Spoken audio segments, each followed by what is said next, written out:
YouTube? It's your favorite homegirl, Greedy Niecy, and on today's video, I'm going to be showing you guys how I make my smothered chicken and gravy with garlic mashed potatoes. Yes, so without further ado, let's get into the kitchen.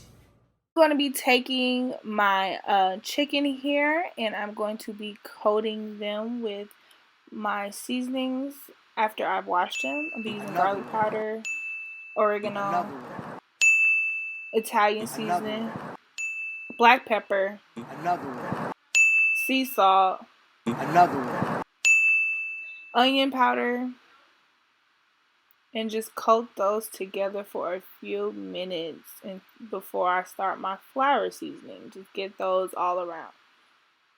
I'm going to be taking my pan and adding some olive oil in it and just letting that cook while I continue to season my chicken and start my flour seasoning.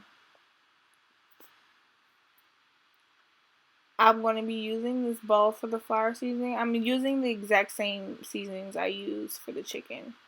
And I'm going to be coating those in the flour. Make sure they're getting all into the chicken and adding those to the pan. I'm going to be letting these cook on each side for about 5 minutes with the lid on.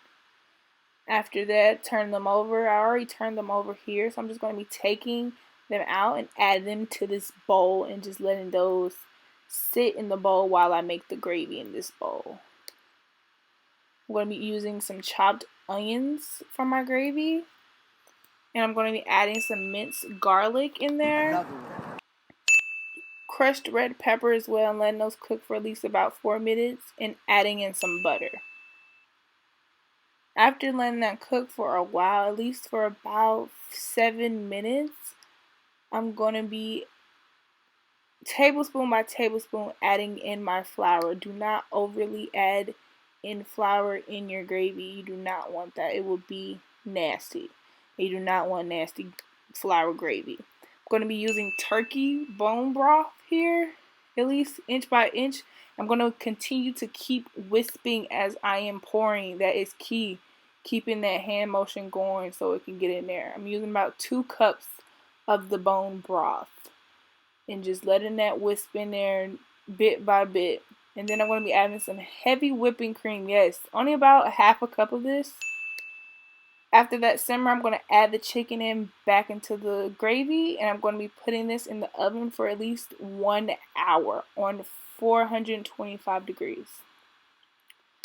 Lid on. Now, let's start on our garlic mashed potatoes. After they've been boiling for like 12 minutes, I'm going to start mashing them in.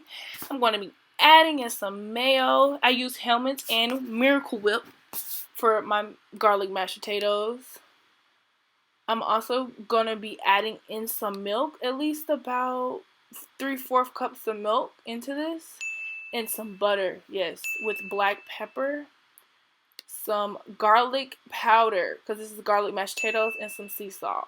This is my smothered chicken and garlic mashed potatoes, guys. Don't forget to comment, like, and subscribe.